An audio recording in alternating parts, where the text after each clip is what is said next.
moment. I mean, you guys don't know, but when we were in reviews, it was all like, do we accept the digital? We don't accept, you know, what they were like raw questions about what is the role of kind of an advanced design education.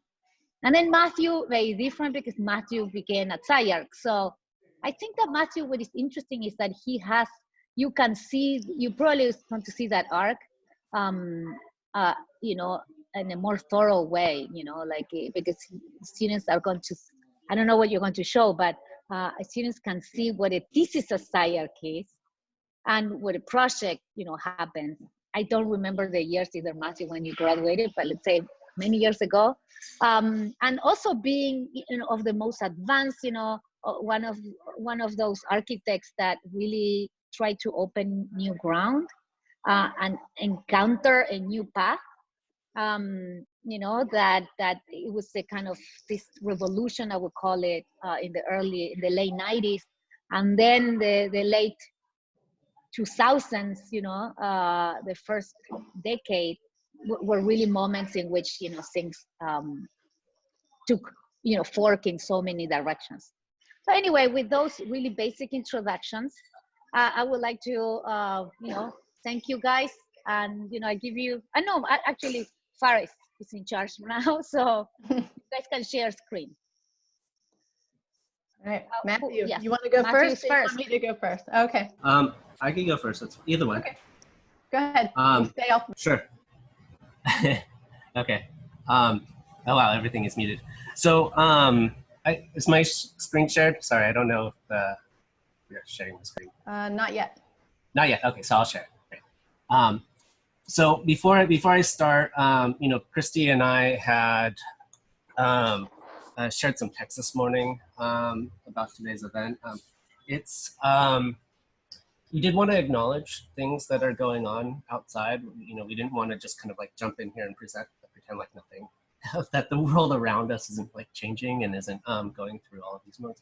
And so we were kind of questioning whether or not felt appropriate to kind of give this talk today, or whether or not we should kind of abstain.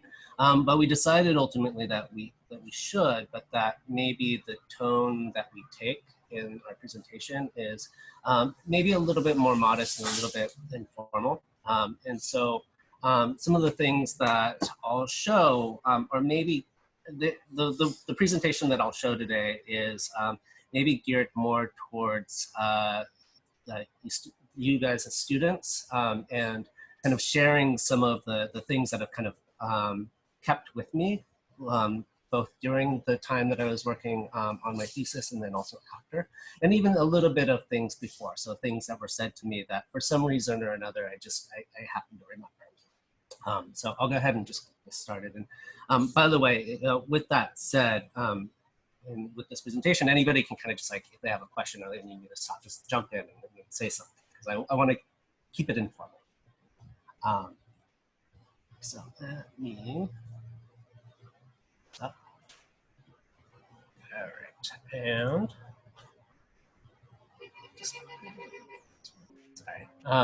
sorry.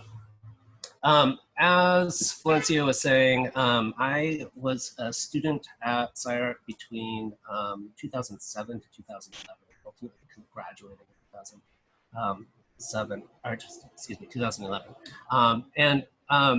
Sorry, I'm just gonna throw this first one up here. This, for some reason, as an undergrad, I had the privilege of going to an art school that was somewhat of a conceptually driven art school, and kind of thinking back through some of the things that have been said to me in the past, this is one that's kind of stayed with me a little bit for some reason. Haim Stenbeck, he's kind of a Yogi Berra type figure. I mean, maybe two people will understand what that is. But in terms of like his sayings, we're always like kind of really simple and actually quite brilliant. And that kind of maybe lends a little bit of a pretense to how I ended up kind of pursuing my thesis. So of course, it doesn't matter if something has been done before. What matters is that it's done. And so maybe to give you a little bit of autobiography.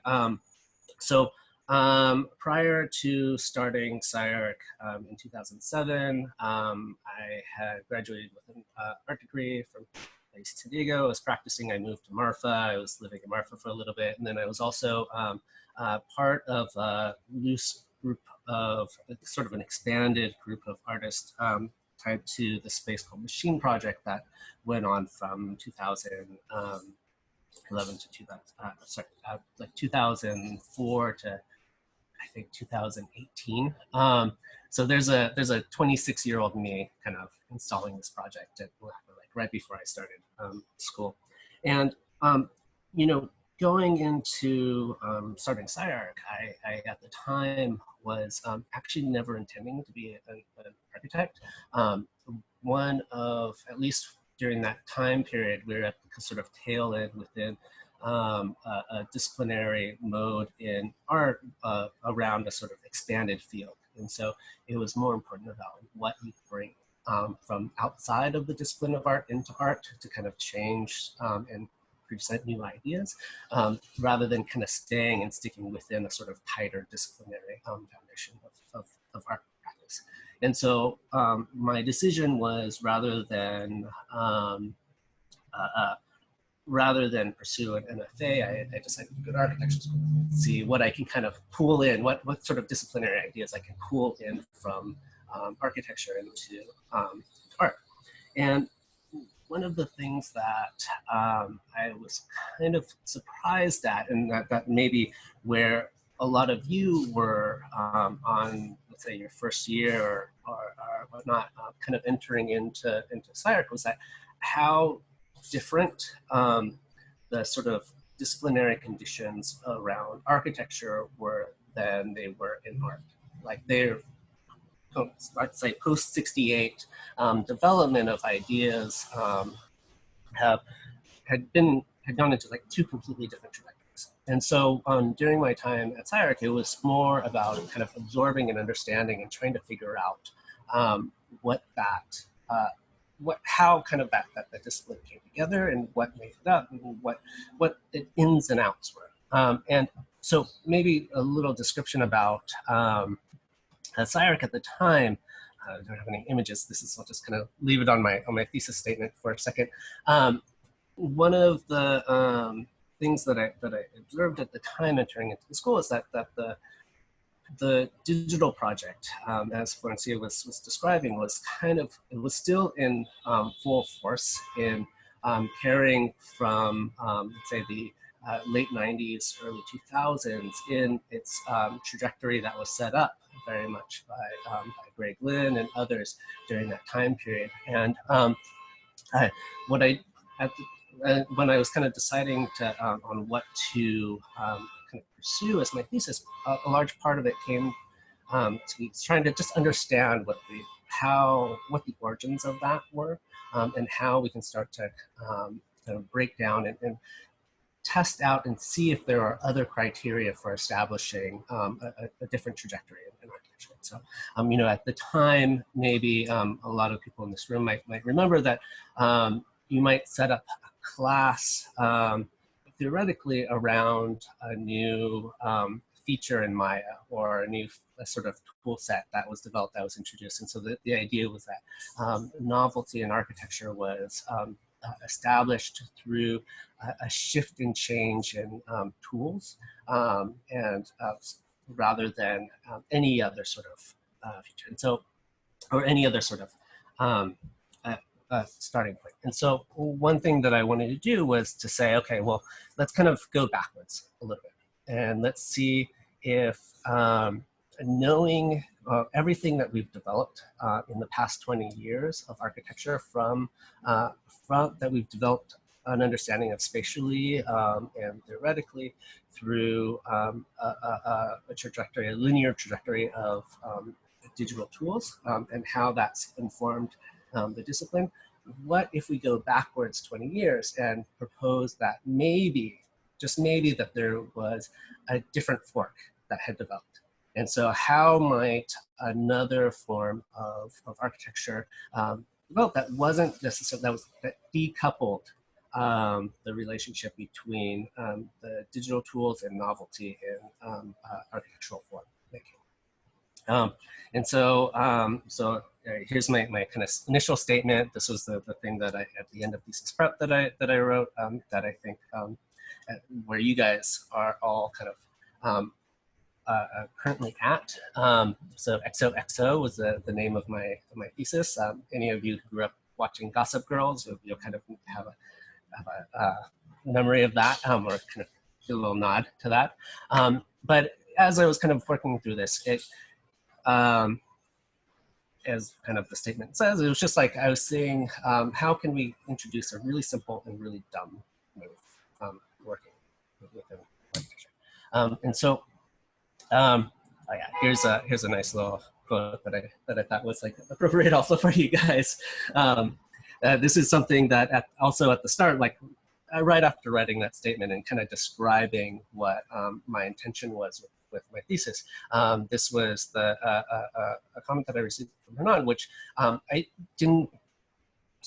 don't take now and didn't take then as a negative, but instead as a sort of prompt to understand the direction of how I need to be, the type of insistence that I need to have with my thesis.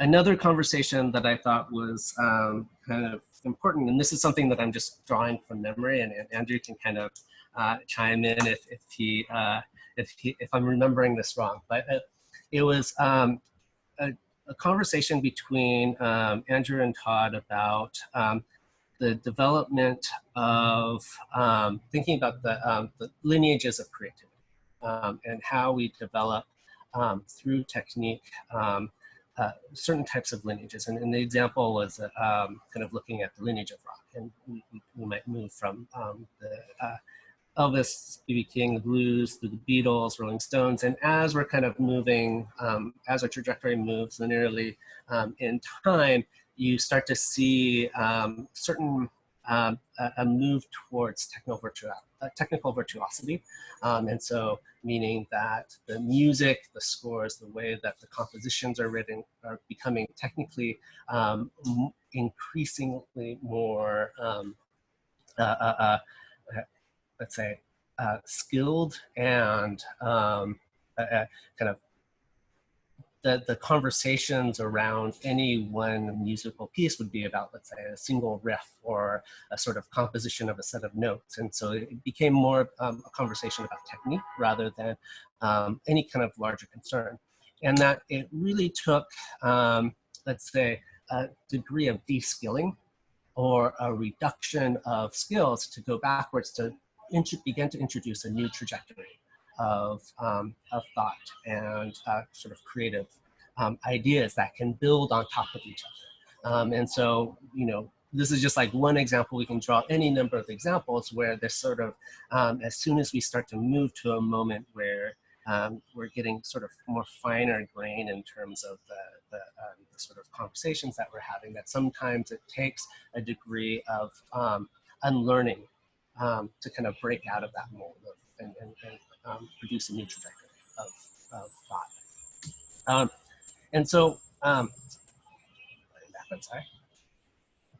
There we go. And so, you know, I wanted to, in my thesis research, my thesis prep research, I set out to try to find an understanding of where maybe the current disposition of digital thinking at that time, this is like 2011, how it had developed. And as Florencio was mentioning, you know, so much of, let's say, the digital conversations in architecture are really coming out of a Greg Lynn sort of family of architects. And so he seemed to be an appropriate person to kind of look to and to trace back certain ideas that maybe had established a groundwork for what I was kind of seeing as that sort of coupling between technological development and sort of disciplinary novelty in architecture. And so kind of going back, I kind of came to this issue of AD. It's folding in architecture. And this was a sort of moment that I saw, at least within the text, a sort of moment of inflection where, like literally, where in this one journal that Greg had edited, he had included at the time his mentor, Peter Eisenman, and others who were looking at folding in a much more theoretical format of sort of collapse of time and space and other sort of things, rather than a sort of quite literal folding of geometry and topology and movements. And so he kind of introduces in this issue a project he called the Stranded Sears Tower. And basically what the project was reimagining the Sears Tower in Chicago as a bundle of soft, rubbery tubes that once you kind of take off the ribbon that's tying them all together, they just collapse and they kind of spill out into the city and they kind of lap on top of each other. And it seems like he's introducing way more than the 9 tubes that were present in the Sears Tower, but they're just kind of like spilling out all over. And one of the things that I thought was really interesting about this is that this project was not a digital project. It was actually produced, all of the original drawings were produced by tracing literally rubber, pieces of rubber, square sections of rubber, and bending them around. But what that introduced, for him at least, in the way that he talks about this project, is that it introduces the sort of role of a spline. And so here's the sort of project as it's present in AD. And then here is a diagram that he shows in a sort of kind of a text that follows this project called animate form. And here he's talking about this difference between a constructed arc, so the way that architects prior to digital tools would construct architecture is that you'd have to locate the center points of any kind of radius so that you can describe the way in which a line is constructed, right? So you find the radius, or the center point, the radius, and then moments where they break and become a tangent or perpendicular to each other. And so he's looking at the spline, which is a sort of product of digital tools. This is a product of tools that we're all familiar with Rhino, with Maya. At the time it was Alias. And seeing that by shifting between the two, there's a sort of fundamental difference in the way that one is actually, both are constructed, that you no longer could, you're no longer tied or limited to this sort of segmented construction of geometry, but instead could have something that was a little bit more fluid and so it was kind of this sort of moment of realization that you can shift between a sort of constructed curve to and then use the digital tools of a spline, kind of freed up and kind of opened up the trajectory for, I would say, a disciplinary conversation in architecture.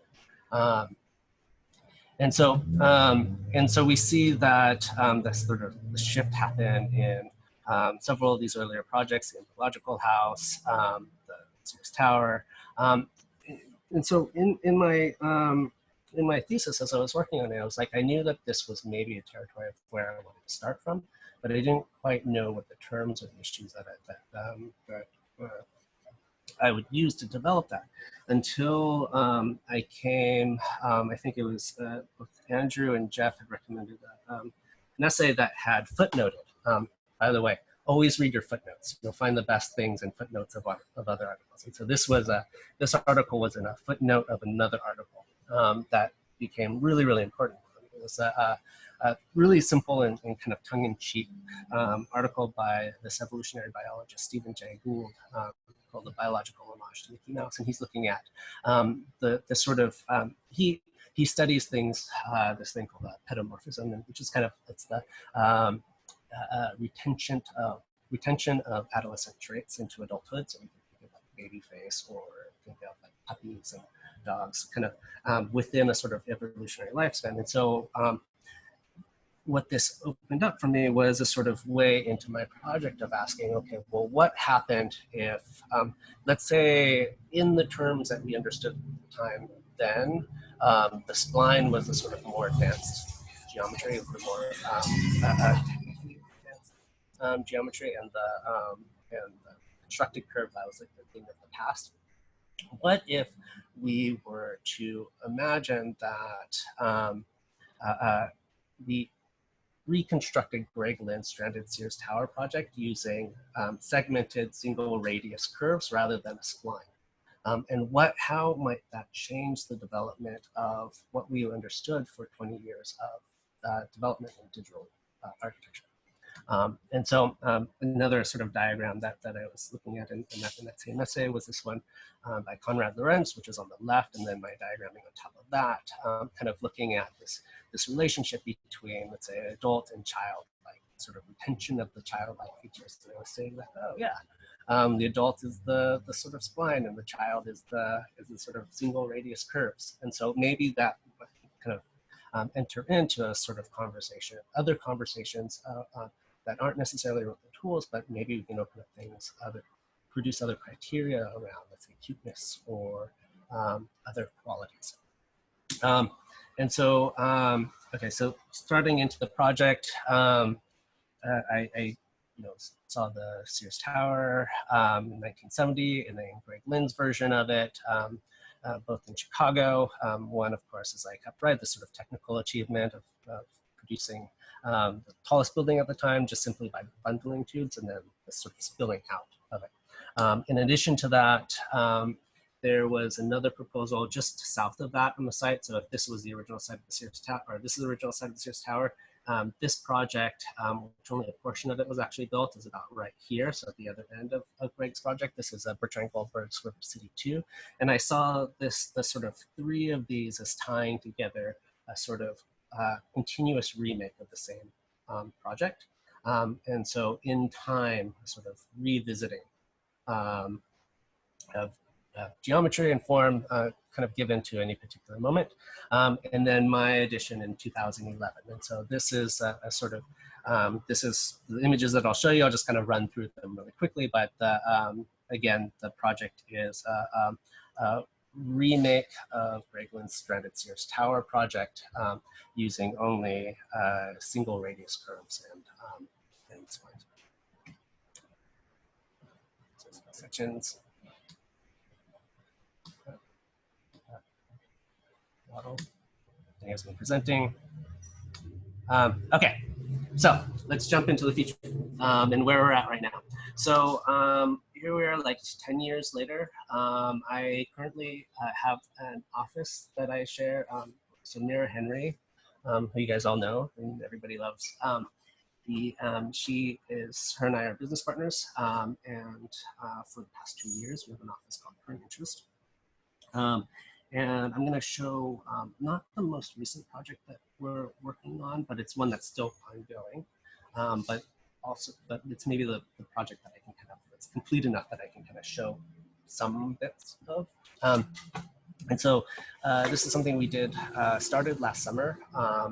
It is a real commission. It's a project that's going to hopefully, considering current circumstances, it's hopefully get built in Echo Park. It's a studio. It's an addition to a studio. So this is an existing studio, and then we're adding, we're kind of retrofitting it. And the studio is in front of another house, sort of silver house in the background. And I think some of you have heard us talk about this project, and so I'm going to kind of give more of a shorthand to save time on it, but also to kind of think about how maybe the project fits in with us and how we understand architecture today and working. And so just the general lowdown of it, yeah. Renovation of an existing studio, extension of the ceiling height, adding a new roof, adding this sort of shingle system that drapes down, and an internal structure that's holding up the entire thing. And so this is at the time we designed this project at the same time we were building this model, which took about 4 weeks time.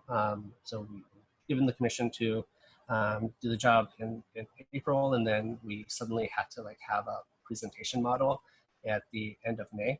And so this entire thing this part of it came together like in a very, very short amount of time. And as some of you have heard me talk about, either me or Mira talk about this project before, maybe that first initial moment of designing the project, we didn't really have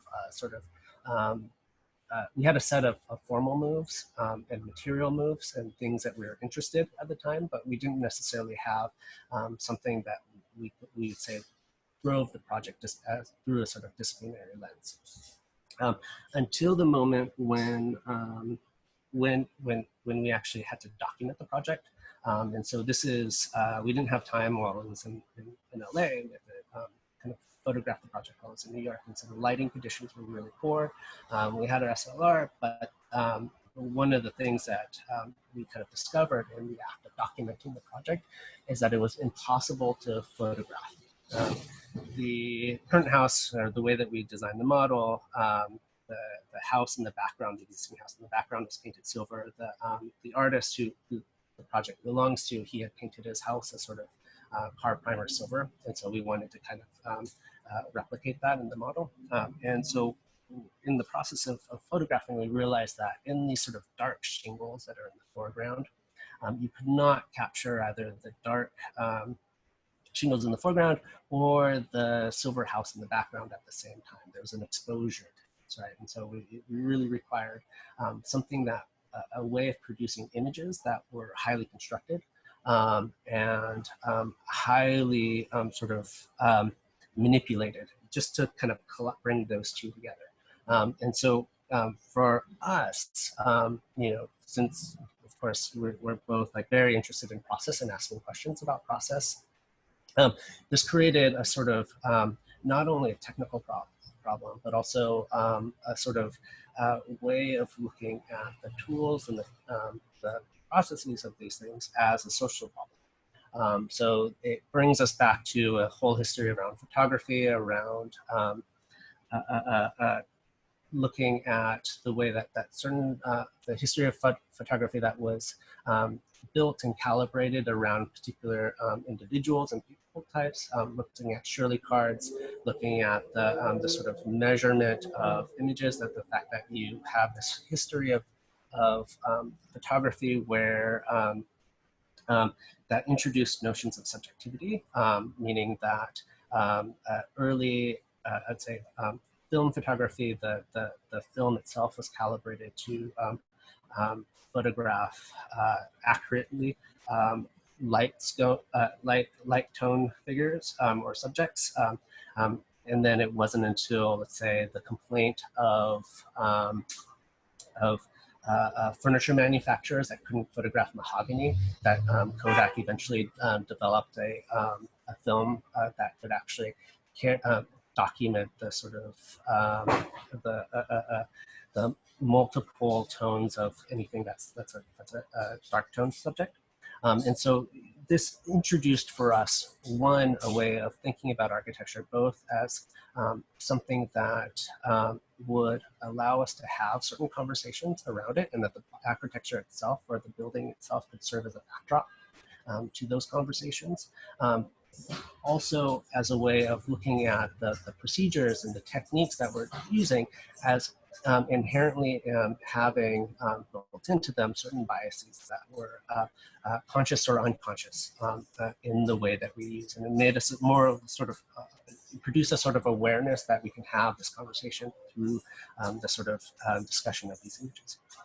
And so later in the summer, we were asked to, we were invited to do an exhibition at Princeton. And so we decided to kind of take that project and move it forward simply by building one-to-one mock-up chunks of what we imagined that model developed to be. And so here we have, let's say, 2 wall chunks, while at the same time trying to reintroduce the sort of other subject subject matter that we had discovered in the process of documenting the model to begin with. And so here we have our two chunks in the foreground, and then we painted the back wall, that silver, the sort of like 10 different silver paints to kind of develop that silver background. And so as we're kind of trying to figure out ways to document this, the tones and the shifts are constantly in flux and changing, transient. Here's a couple views of the space with our model, the sort of one-to-one panels and the built-up wall sections. We began to write text that could accompany these and produce that text or display that text through these sort of subtle means of shifts in color and legibility. We wrote another piece, and so that the project takes on another life, and a piece that we recently wrote for Pigeon. This one is a conversation around the politics of glass and the way that films and filters and tints, window tints, produce and generate differing degrees of subjectivity, and then also are regulated in varying degrees, both positive and negative. And then it also allowed us to have in front of the work again kind of returns to the background for a set of other conversations that could kind of be present in that itself. And so this is a conversation that Mira and I had with, we invited the writer and architect Mary Gooden and the photographer James Welling to discuss their own work inside of in front of our projects. And that is it. So I'll go ahead and hand this off to Kristy. Yeah. Thank you, Matthew. That was amazing. Great. Thank you. What do you think, Florencia? I feel like if I go, we're not going to have any time for questions. Well, today is the first one, so next week? I would say, I don't know everybody how you guys are doing. You can give me hands down, but I think that this is the first one, so might run a bit later than the other ones. Okay. So I would say next week I'm going to have a timer. So and then we'll keep it on time. So but don't worry, Matthew. You're the first one, so you have the luxury. I would say, even in review. I have to say, like, all right, Kristy. no. I mean, it's a SCI-Arc grad. He's a SCI-Arc grad, so I think I hope for the students it was great to see the no, it was amazing. It was amazing. One-to-one of their life. It was amazing. I really appreciate it, but I just wanted to make sure the students were going to have time for Q&A for him, because I have some questions. So we'll see if maybe Q&A continues throughout the weeks. Okay. Wow. Maybe I should have gone first though, because chronologically, I feel like it would have made a lot of sense. So the students are going to hear some familiar names, but maybe from a different perspective. Let me share my screen.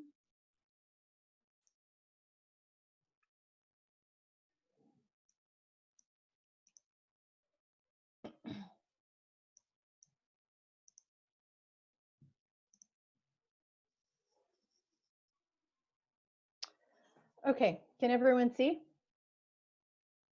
Yeah, great. So I will, we'll see if I can, how well I can do here. I did write a few things down because for those of you that know me, I don't trust myself, particularly talking right now and talking about projects that are kind of, encompassing such a long span of time. So I guess I just want to reiterate what Matthew said. This is a difficult time, and indeed, time itself is difficult to account for at the moment. I'm humbled to talk to all of you today because in many ways, the reason that I'm at SCI-Arc is because I want the opportunity to work with students just like you, students that inspire me, students that are from all around the world. You are the type of student that I wanted to be. And I'd like to thank Florencia for the invitation to share 2 projects in illustrating a career arc, hopefully like this, and not an arch. That was my small and I think only joke. And just to reiterate what Matthew was saying, Matthew and I discussed the challenge of doing a talk like this today about talking about oneself and one's work when there are so many valid concerns and important discussions that are needed. So as Matthew did, I will also do my best to give you a glimpse at my career arc. But if we'd like to use the Q&A now or later to discuss other issues, we are open to that. To start this talk, it's for the students in the audience. So I hope you're eating lunch and listening. This may seem obvious, but because of this, the talk will take a bit more of an autobiographical tone.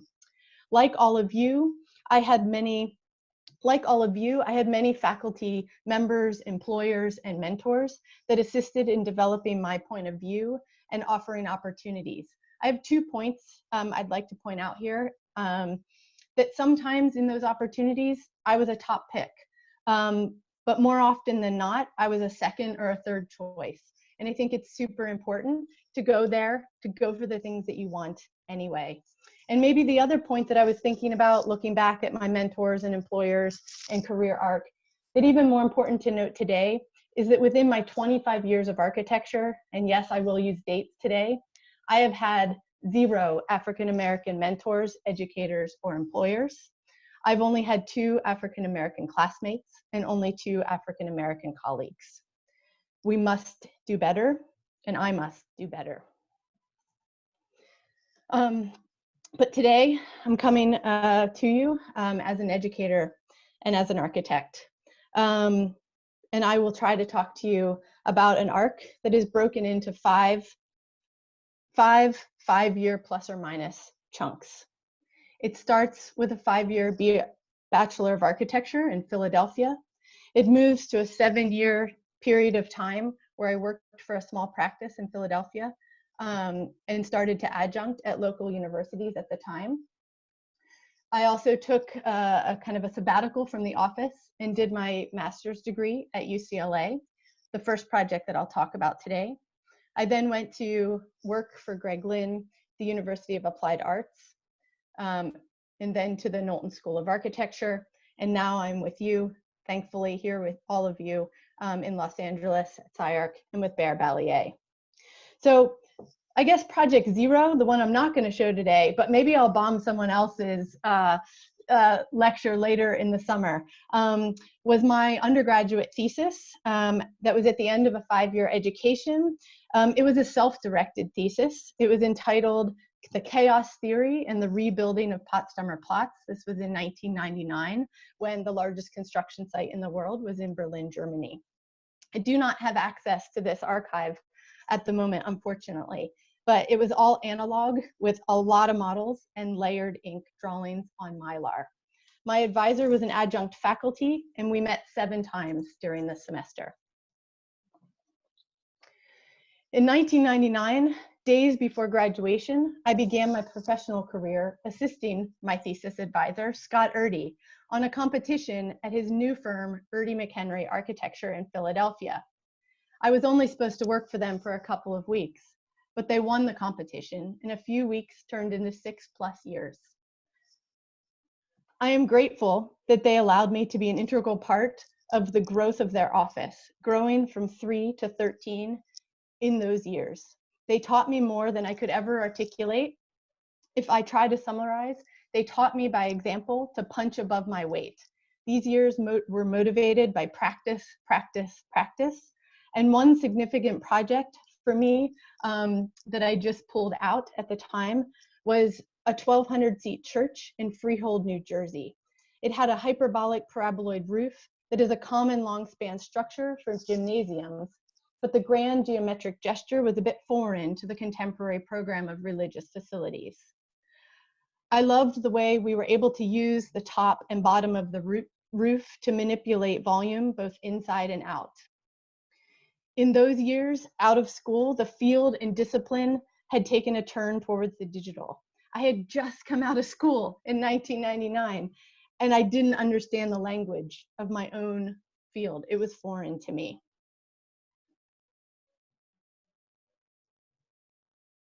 So in the summer of 2003, I took a leave of absence from the office, telling them I'd be right back, and attended UCLA for my MArch-2 degree, postgraduate.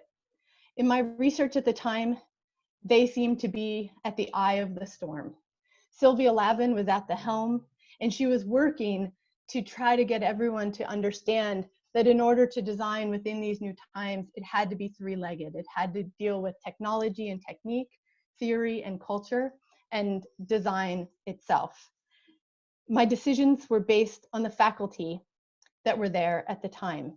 I'll mention names occasionally throughout this talk to reinforce that many of my career and major decisions, if we are talking in those terms today, were based on people. So this was 2003. FOA's Yokohama terminal had recently opened. It represented an emergent typology of transportation infrastructure. And intricacy was in the air. Part to whole was out, and part to part was in. Computational and dynamic systems were flowing. The project that I'm going to show today was the output for a 10-week-long project within the corridor system. The studio was led by David Erdman and one of his partners within Servo at the time, our very own Marcelin Gao. The project dealt with two primary topics. First was transportation infrastructure that needed to evolve. So we researched the Denver International Airport and looked at its circulation, looked at its relationship of growth, how the relationship of volume to mass alternated. We also looked at Kansai's airport, an airport that needed to grow in relationship to an island, to a site that had to grow with it. We were very interested at this time in the problem, the circulation, growth patterns, etc. And modeling, really modeling of precedent was important. The second issue that was on the table within the course was the use of computational modeling systems that were capable of growing. My group researched cloud dynamics and were analyzed as a computational growth model capable of emerging and disappearing. These were all animations at one point. I have no idea where they are. These are stills.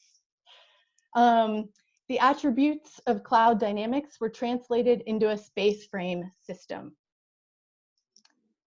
Literal, I know. Where its intrinsic growth and critical adjacencies associated with each cell constitutes the system. We saw the intelligence and cellular nature for the structural space frame for the potential to grow and respond to the needs of the airport. The system extends over a large field. The primary cell of the system was placed on the site according to programmatic and functional requirements. It contains a particular area of growth, which results in the activation of adjacent cells. It's kind of amazing for me to be talking like this right now. But this cellular adjacency provided the script for potential site scenarios. And those scripts at the time were very, very onerous. And like Mathew indicated, in many ways, that was the project, how to design a script and how to design these relationships. The project, ultimately, the LAX Ground Transportation Center, a speculative project that I think we could all say 15 years later, we still very much need here in Los Angeles. It was meant to connect LAX to the broader transportation network of Los Angeles. We were also asked to embed a second program to alter the flow of the system. More information was very important back then. We selected the RAND Corporation, essentially embedding corporate culture into a civic building. RAND is a nonprofit research corporation with both a private and public sector. And my group believed that the introduction of this second system would set up a duality of networks that was necessary in order to test the potential for flexible growth within the system. We saw the GTC as a receptacle for circulation, formally transformed by office boxes. The overall structure created occupiable space that was visually, but not physically, accessible to the public from the terminal. And architecturally, the power and the strength of the project was embodied in the roof. The roof would contain and camouflage, we believed, or exhibit a secondary program function as appropriate for its requirements. The relation between technique, so animation of the computational growth models, and the design were in constant question. We also were 3D printing for the very first time, at least within that institution, and this was a 3D powder print that was incredibly fragile. I'm pretty sure it broke moments after we took these photographs. And in fact, I just wanted to share that yesterday I was able to find a few comments from David. Actually, let me check if I can. I can't really afford this antidote, so I'm going to skip ahead and just finish showing this. Maybe put in, like David or Matthew did, a few reminders here. Make your models and photograph them immediately. Again, this thing essentially disintegrated in our hands as we were photographing it. So as I had promised, I returned after graduate school back to Philadelphia to the office for 2 more years. But then an opportunity came. In 2006, I accepted a teaching position from Greg Lynn's studio at the University of Applied Arts in Vienna. I thought I would go for a semester. I taught and ran the studio for 5 years. The city and the way of learning and teaching changed me. It was a vertical studio for your entire 5-year education. 1st through 5th year were together. How to begin was never the same, but either was how to end, which I think was most important. While I was learning how to teach, we were traveling ferociously. Greg taught me that there was a significant difference between something new and something innovative. That new, while attractive and shiny, would never have the impact or depth of something innovative. That required understanding, the innovative required understanding, and for architecture, in the context of architecture, that meant seeing history in order to significantly contribute to it. 10 years in, I finally was beginning to understand what it meant to be a part of a discipline of architecture. These years were motivated by observation. In 2010, I published the visual catalog with my colleague, Brennan Buck. It was a curation of research and emerging techniques within the studio. The book was organized into chapters about surface and volume. Volume would become very much a part of my own project moving forward. In 2011, I accepted a tenure-track position at the Knowlton School of Architecture in Columbus, Ohio. There, I had many mentors, but the 2 that were significant were Robert Livesey and Jeffrey Kipnis. If Vienna had taught me to understand architecture as a discipline, something with rules and collective histories, in Ohio, I learned how to contribute. I was humbled by their experience and knowledge, and they were quick to tell me as soon as I arrived that I did not know very much.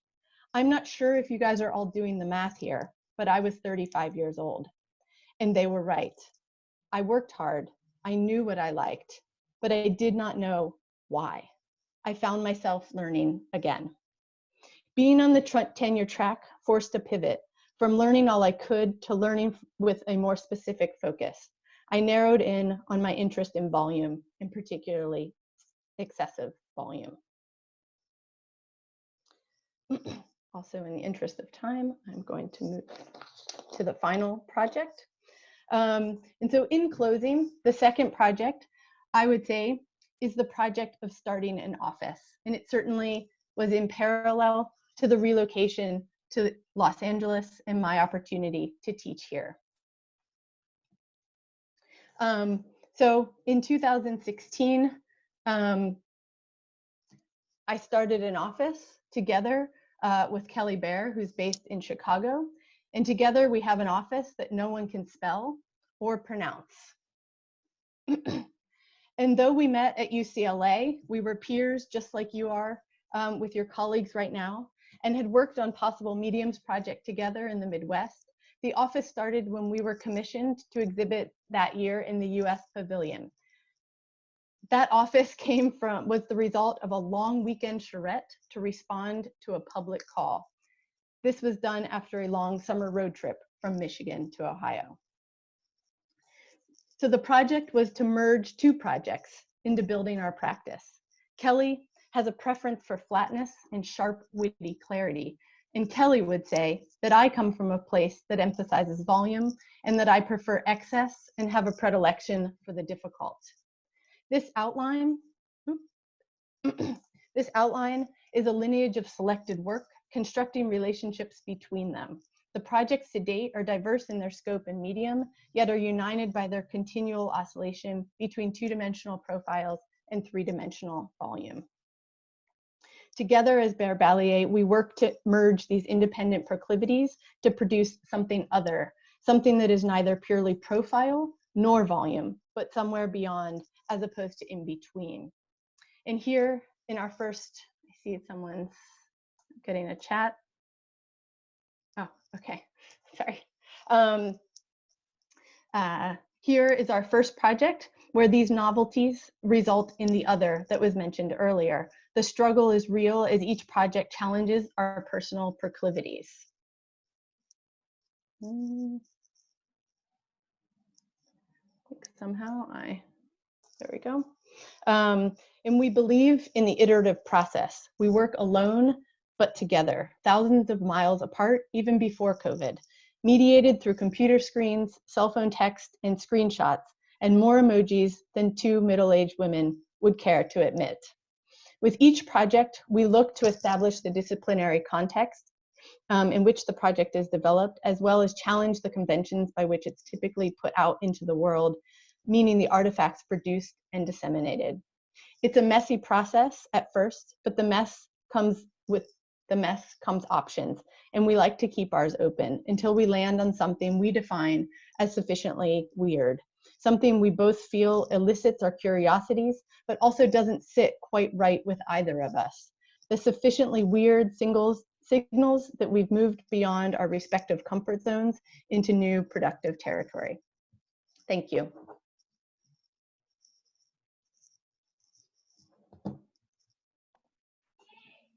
Thank you, Kristy.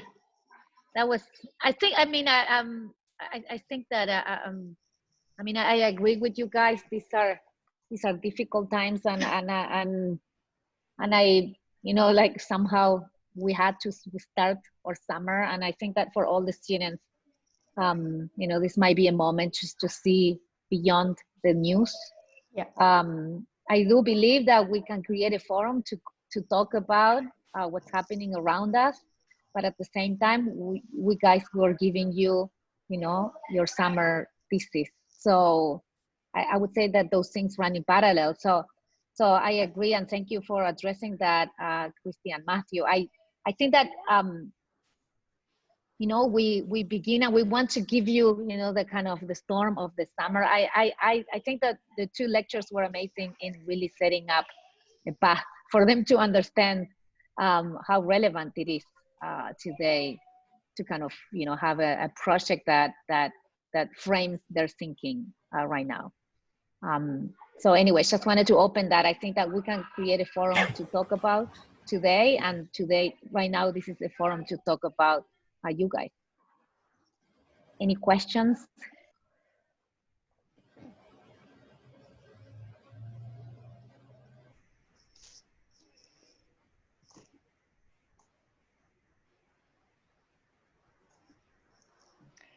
I guess I could start. It's always awkward going. You can ask the first question.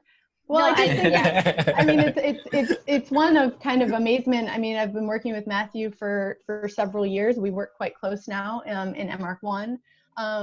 And so I think we've known time-wise sort of our educations, but I think it was kind of incredible. I almost put folding in architecture and animate form in my lecture, just to kind of indicate that those were some of the foreign languages, particularly animate form, that just being like a few years out of school, I had no idea what that language was. And so I think I'm just kind of really struck by the fact that I'd kind of like to do a second lecture where Mathew and I, well, both of us cut out about 10 minutes and put it together as a lecture. And I think that those two arcs together would be pretty amazing. And I guess the question I'm just thinking myself is like, if those were two arcs that came together, like what would that CV look like? Like, where is the point of critical overlap? I think is a question I'm thinking about seeing it. I mean, one thing that I thought was that's really kind of amazing between the two of us, and you didn't really talk about possible mediums so much, but I kind of have always understood possible mediums and the way that you developed in your project now with Kelly, is that was also the sort of concurrent, but we didn't know each other, but the sort of same sense of the direction of architecture, like how architecture had needed to kind of continue or progress beyond the sort of digital paradigm of working and understanding, establishing criteria for kind of judging a project. Right. And I do think that that's where there's a huge overlap. You're right. I did, you might have saw, I sort of skipped 3 slides in the interest of trying to save some seconds. And it was the possible mediums slides. And I think that was a moment where those of us in possible mediums were very much educated, as you said, at a time where a particular technique could drive a design problem. And we were fortunate to have great teachers who I think helped to situate those culturally. And so it never became 100% technique driven, but it was always incredibly important. And I think as we moved on in our careers, if possible mediums, and I think now with Kelly, as you indicated, and I think certainly your work with Mira now, is the kind of control of qualities, I think becomes more important than the control, or at least the exhibiting of technique. Mm-hmm. Absolutely. Thank you, Kristy and Matthew. That was amazing. Really a wonderful way to kick off this series. And I think for those of us who are next up, it really sets a high bar. It was really incredible to hear about the role that these contacts with other people play. So the community, the idea that each project is making a contribution to a very specific discussion, I think was so clear in both of the presentations. And just the lineage, like even, remembering some of the comments you might have received on a review, and those things that stick with you that are really, really powerful, and that you kind of revisit sometimes, I think, either consciously or maybe subconsciously, and probably for both of you putting together these presentations, it was a moment to pull stuff out from the past and really reflect and see it with fresh eyes and start to track that. I think the idea of the arc not being an arch is really great. More like a rocket, hopefully. So I mean, it's more of a comment than a question, but I think you really point to the issue of community, which is so important, I think, now more than ever. Thank you. Yeah, thank you. Thanks for being, I've told Marceline when I first showed up at SCI-Arc that she was on those reviews of mine with David Erdman, my first quarter at UCLA. And she was using that foreign language so elegantly that I needed to know her more. And I was immediately sort of interested in how her and David at that time were very, very well versed in something that I was catching up on.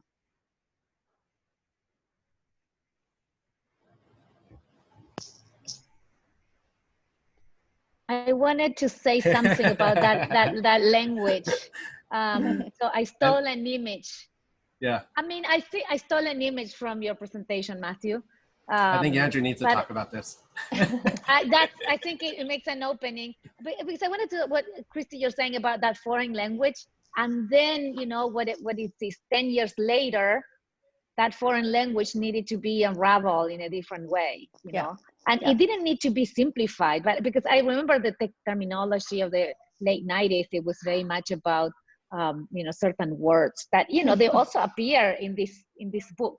The beginning of the book, much to the, it's not like simply the folding, but there are elements from philosophy and so on that were kind of rejected in some way in terms of a language. And I really like this diagram because it brought it back to a kind of a base, and how you choose, almost, can you choose your own adventure? Can you choose your own path?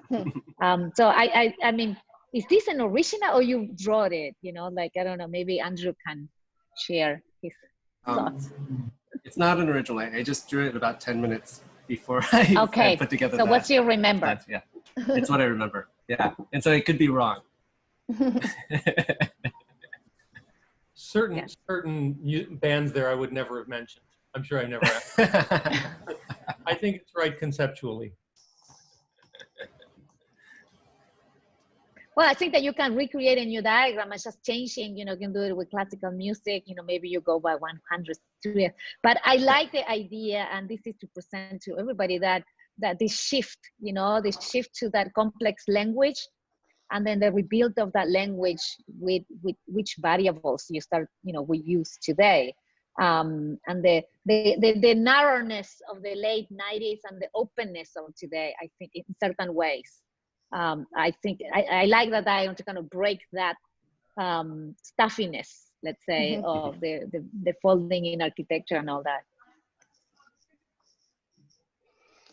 Any questions from the students? Did it still seem like a foreign language today? I tried to intentionally use that same words, like emerging and computational growth, and I tried to kind of use that same language, so it felt a little uncomfortable to me. I have a comment.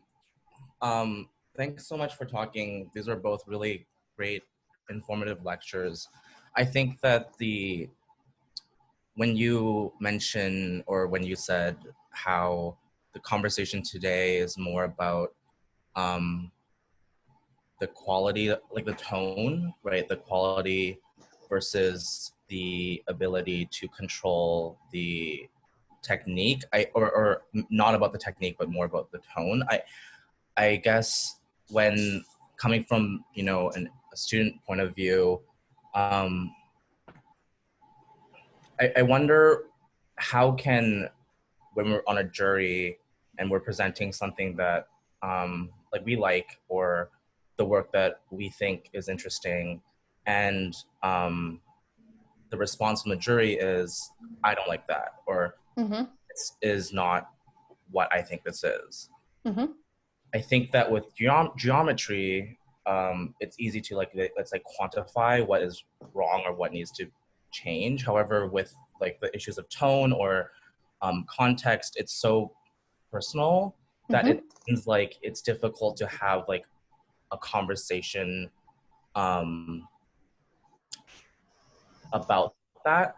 Could you maybe speak to that? Yeah. Standing?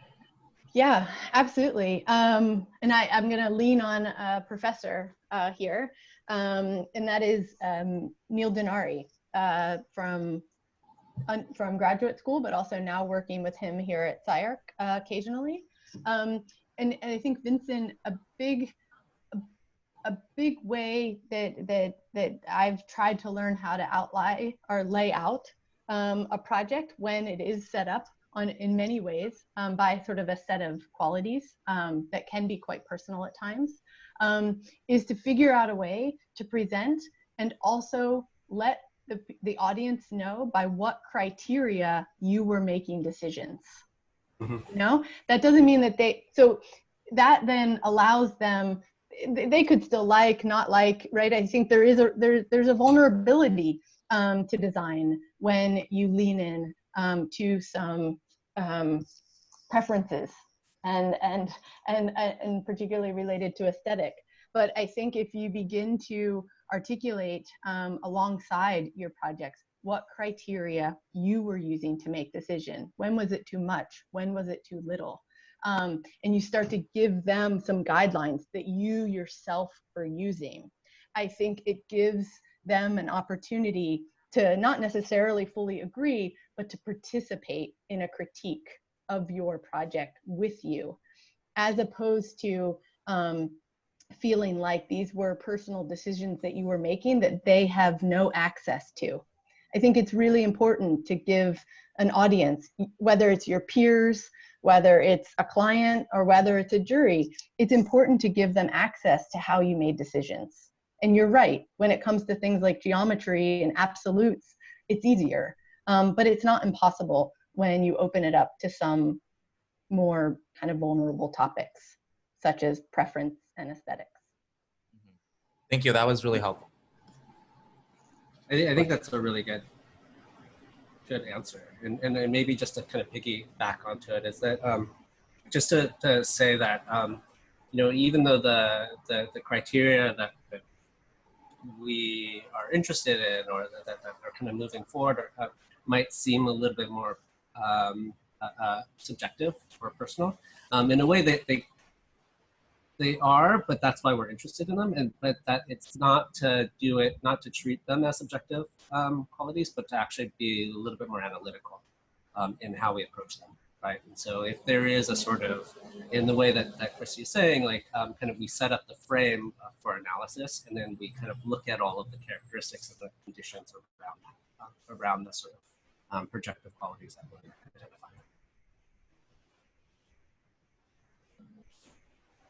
This is more of a comment than a question, but one thing that kind of resonated with me is Matthew said in your presentation that you kind of had to reduce your skills to be able to focus more. And I think like us coming from SCI-Arc, we all as students have so many skills and know how to do so many things. And one thing that kind of resonated with me is that to be able to be more focused in a project, you really kind of have to start with the reduction of those skills. And like, how do you kind of focus your energy onto one specific aspect of your abilities to be able to start to understand your project more and understand it through a new lens, rather than trying to use all of the strategies and design techniques that you know to be able to create that thing, whatever that thing is. So that's one thing that kind of resonated with me, and that especially now starting with thesis, I think that's something that I'm really gonna start to listen to as I'm moving on throughout my process. One thing that I as I was kind of working on that, I mean, in a way, maybe like each one of these projects that I was showing, and then that Kristy was showing, they're also, I love the way that Kristy was saying that, you know, every time that she made a big shift in her life, kind of moved to Vienna, moved to SCI-Arc, it was kind of like always as a student in a way. Not in a sort of pejorative way, but I mean, it's like that you're always still kind of like learning to understand the way that you work and the way that you design, and that you're having to kind of learn from others and listen to others. And then I think when I was working on my thesis, with a lot of credit to the faculty at the school, to Andrew, to several others, it was beginning to understand that. You know, yes, all of these skills that you've learned, it doesn't need to be a linear trajectory, but that they are a sort of a set of ideas and thoughts and techniques, all of them developed at any one given time, that you can always go backwards in time to kind of pull from. And you can kind of use that given to any kind of thought or situation or way moving forward, but it's not necessarily about a sort of an advancement, a linear advancement. So I think that's just like always helpful to to remember as you're working on things. It doesn't necessarily, technologies don't necessarily always need to be a projection forward, I should say.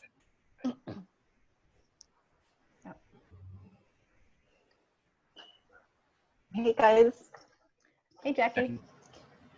Those were really great talks. It was so amazing to see both of your trajectories to now, because you know, we tend to forget that there's a whole history behind your experiences and your expertise. And I guess my question is, and I think this is something that we as professionals kind of contend with is, how are you starting to, because you both have, you know, very young practices, working on, you know, projects with clients. How are you guys starting to,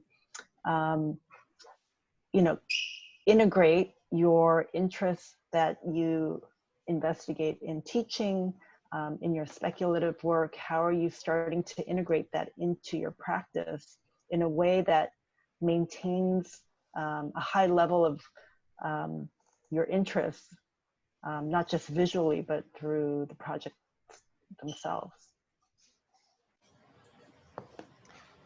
Yeah. It's a tough one. It is. It is a tough one. I think Mathew kind of gave a really good insight. I'm really excited to see the house, and I love that house is silver, and the kind of addition that you guys are adding to it, and how that kind of plays into some other of the kind of speculative work or things that I've read and seen you guys work on. I think and obviously Mathew can speak to it, but it's a hard question, and I would say it's humbling. It's humbling to try to, when working with clients, which we currently are, to do a project in Chicago. It basically takes the duality of merging two offices and two design minds, and it makes a triangle, right? Because now there's this third entity that has hopes and ambitions and ideas and points of view, and all of that. And I think that, I guess my way of saying it is, I think Kelly and I are trying to get better at how we represent things when we talk to different audiences. Because we've, over time, doing kind of speculative and exhibition projects, we've learned how to talk to each other. We're realizing that we have, in my case, kind of forgotten, or we're never very good at being able to communicate our ideas for their project to them as the client.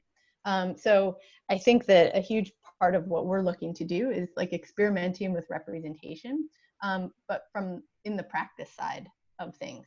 Like how do we take things that we're working on and communicate them to people that are not our peers, let's say, within the discipline, but our peers in other ways.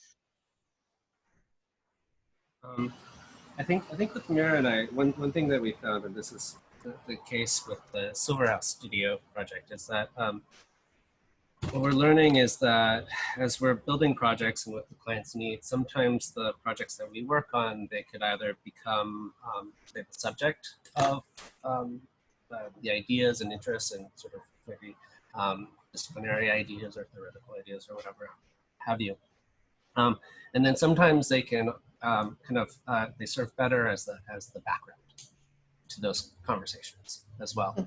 And so it's a question about like how can we allow any one project to kind of serve as more of a backdrop to some other ideas that aren't necessarily directly related to our relationship to the client, that can engage certain conversations that we want to have, whether that's through like a form of representation of the project, or whether it's a form of a critique in terms of the procedures of material selection and other sort of acts of building. And so it's like knowing when to kind of move the project forward versus when to kind of allow it to recede in the back.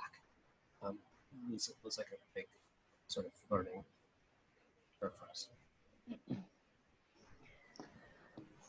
It's hard.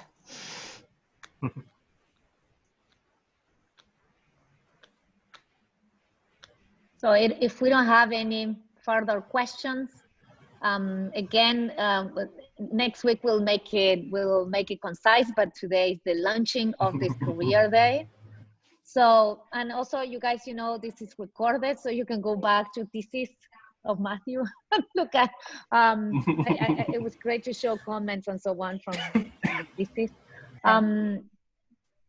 So you guys, you should keep a record of all of that. You know, now with Zoom, you have a full video. You have full videos of your presentations to show in future times. So if there's no final questions or you want to put it on the chat, I think that we're going to close the day. Window.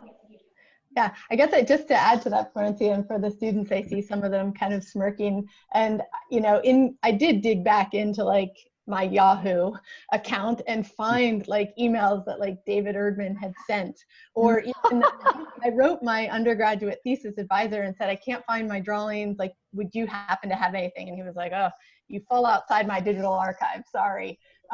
But he did find kind of a go, no go review that he had done for me, like that he had typed out.